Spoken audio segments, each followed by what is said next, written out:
Primero que nada hago este video no para defender a Arcángel como algunos van a decir, sino para corregir a Sieg, ya que la canción que hizo Concepción contra Arcángel fue muy mala en términos históricos.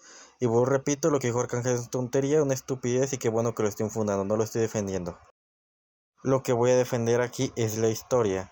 Y directamente, principalmente por los comentarios que le pone en su video de que está dando cátedra de historia. No, no está dando cátedra de historia, no está haciendo eso. Está directamente esparciendo bulos de la historia, cosas que no pasaron. Ya con todo esto dicho, empecemos con el video y por la primera parte que van a ser varias. Muertos en la calle, peor que un vil perro. Métodos de tortura como la doncella de hierro, la suspensión de cuerdas o el potro, instrumentos de dolor, sofisticado como no hay otro. La Santa Inquisición era un tribunal que basaba su procedimiento en el derecho penal del Código Romano. Ninguna de esas torturas corresponden a esta o a la Iglesia, ya que uno de los protocolos era la prohibición del derramamiento de sangre durante sesiones de tormento. La doncella de hierro. Ciertamente el fetiche favorito de los museos, y de muchos entusiastas del horror gótico también. La famosa doncella no resulta ser más que una falsificación del siglo XIX. La descripción de los museos de este instrumento usualmente comienza así.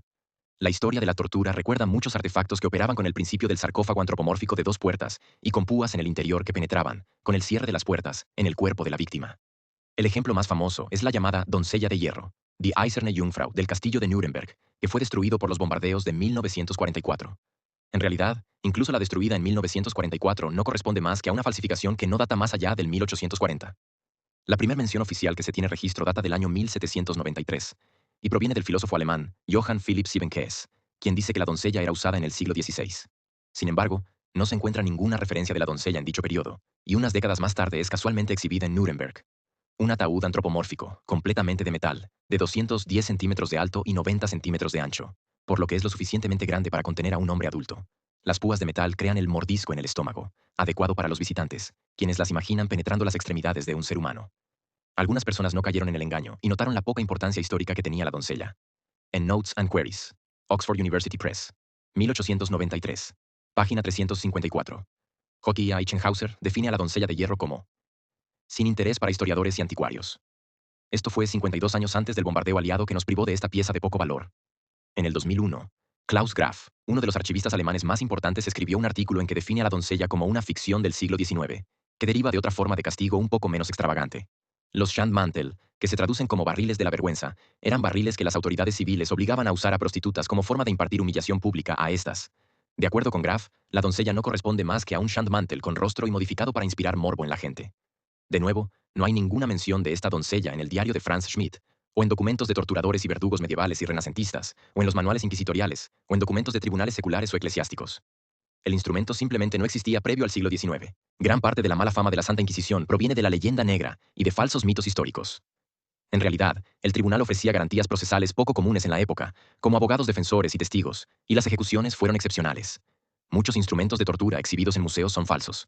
Los mitos y realidades más importantes incluyen: ¿quemaban a miles de brujas? Falso. La Inquisición española quemó a menos del 4% de los procesados, y fue uno de los tribunales europeos que menos cacería de brujas realizó, ejecutando a apenas 59 mujeres en 125.000 procesos, juicios justos versus arbitrarios. A diferencia de los tribunales civiles, la Inquisición tenía un manual de procedimiento y protocolos estrictos. Las denuncias anónimas requerían pruebas sólidas y testigos. Los falsos acusadores eran castigados. El uso de la tortura. Se usaba de forma legal como en toda Europa, pero estaba muy regulada. Requería supervisión médica, no podía causar daños permanentes y representaba solo un 1% o 2% de los casos. Juicios en América. En el caso de la Inquisición en México, Nueva España, los indígenas estaban exentos de su jurisdicción por considerarse nuevos en la fe, y eran protegidos por las leyes de la corona. La Iglesia no ejecutaba. La Iglesia no derramaba sangre. Tras un juicio, declaraba al acusado hereje y lo entregaba al brazo secular, la justicia civil, quienes se encargaban de aplicar la pena de muerte o el destierro. Con la llegada de los españoles a América, sí se hicieron algunos juicios por herejía, pero esto fue por unos problemas internos que tenían los tlaxcaltecas, que están luchando por el poder después de la caída de Tenochtitlan. Varios generales de Tlaxcala se enfrentaron contra los 4 nobles, muy nobles de Tlaxcala, los cuales terminaron ganando. Dices que nos pusieron a hablar, nos pusieron a leer, que nos trajeron a Cristo y que nos pusieron a creer. Cristo ni nació en España, para someter al pueblo lo adoptaron a su maña. Cristo ni nació en España. Aquí la canción tiene razón parcialmente. Jesucristo nació en Judea, actual Israel, Palestina, no en España. Pero la frase, para someter al pueblo lo adoptaron a su maña, es una interpretación ideológica. El cristianismo no fue creado por España. Llegó a la península ibérica siglos antes de la conquista de América. Cuando España llegó a América en el siglo XV, el cristianismo ya tenía más de 1000 años de historia. Quienes impusieron la religión católica en México no fueron los españoles, sino el mismo gobierno de México con personas como Agustín de Iturbide, Anastasio Bustamante, Antonio López de Santa Anna, Lucas Alamán, Miguel Miramón, Félix Zuloaga, entre otros ejemplos concretos de imposición. No podían abrirse iglesias protestantes. No podían celebrarse cultos públicos de otra religión. Los extranjeros no católicos tenían restricciones para practicar públicamente su fe. La educación estaba fuertemente ligada al catolicismo. Muchos actos civiles, matrimonio, bautismo, registro de nacimientos y defunciones, dependían de la iglesia. Los mayas, los incas y los teotihuacanos, a esos sí les debemos los mexicanos. A los mayas, los incas y los teotihuacanos, a esos sí les debemos los mexicanos. Aquí aparece un problema. La canción mezcla civilizaciones diferentes. Los mayas estuvieron principalmente en el sureste de México y Centroamérica. Los mexicas dominaron el centro de México. Los incas desarrollaron su imperio en Sudamérica, principalmente en Perú. Y Teotihuacán existió siglos antes del imperio mexica. Todas forman parte de la historia americana, pero no fueron un mismo pueblo ni una misma civilización. Muchos de los asesinatos y masacres hechas durante la conquista no fueron solamente hechas por españoles, fueron también hechas por indígenas. La culpa la tienen ambos de esas masacres que hay que entender. Eran otros tiempos y es lo que pasa cuando hay revanchismo en la guerra. No es que a México le deba disculpas a los indígenas, sino que se tienen que apoyar, ya que en la actualidad siguen siendo desplazados por el crimen organizado y por el mismo gobierno de México, que de eso no se habla. Se habla de hace 500 años, pero no de la actualidad, cuando sí está pasando.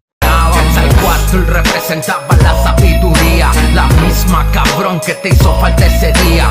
Claro que el dios de la lluvia y la cultura no vinieron a enseñar, vinieron con su bravura. Bien existe un dios que se llamaba Tonatiuh, me hubiera encantado que lo hubieras conocido tú.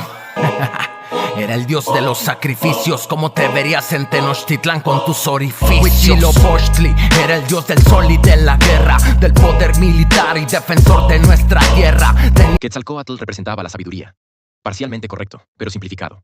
Quetzalcóatl estaba asociado con viento, Ehecatl, conocimiento, sacerdocio, creación, fertilidad. Pero la idea moderna de dios de la sabiduría viene mucho de interpretaciones posteriores. Tlaloc, dios de la lluvia y la cultura. Parcial. Tlaloc era principalmente dios de la lluvia, fertilidad, agricultura, agua.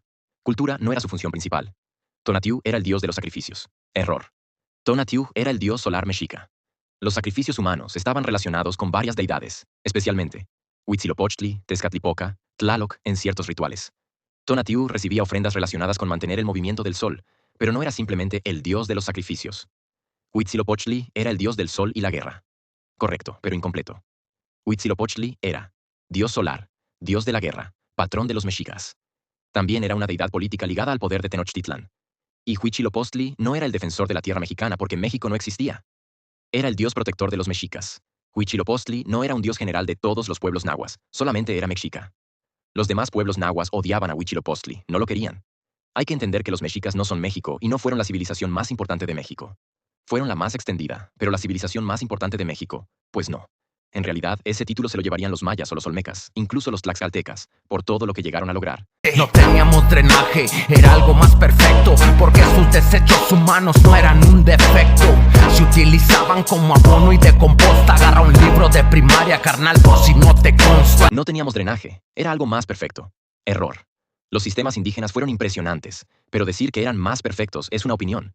Los mexicas sí tenían acueductos, canales, sistemas de manejo de agua, letrinas, pero no tenían un sistema de alcantarillado moderno como el europeo posterior.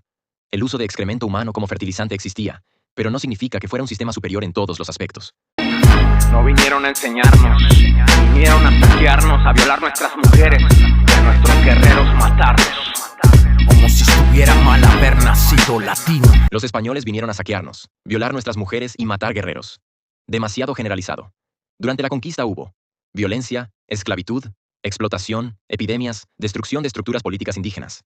Eso es históricamente comprobado. Pero, y he aquí el pero, no fue hecha solo por españoles, fue hecha también por indígenas. Indígenas los cuales, como menciono, también habían sido violados y matados. ¿Por qué? Por mexicas. Y a eso agregar que los mexicas tenían 15 años de guerra con los tlaxcaltecas. Cuando los españoles llegaron al final duraron 17 años en guerras en total.